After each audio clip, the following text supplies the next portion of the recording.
how to find YouTube video thumbnail URL. So let's get started. As you can see, this is my channel Fix Master. These are my personal videos. For the demonstration of this tutorial, I am opening this video. After opening a video, right click anywhere in the browser. Here you can see view page source. Click it here.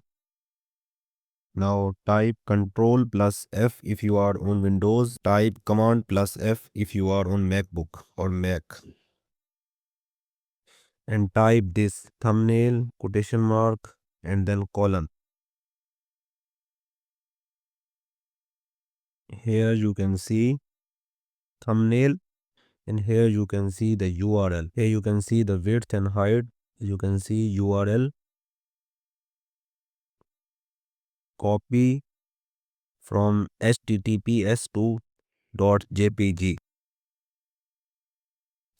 Copy and paste it here to check. As you can see here, this is the URL of the thumbnail of my personal video. So this is it for this video. If you found this video helpful, hit the like button. If you have any questions, you can ask me in the comment section below.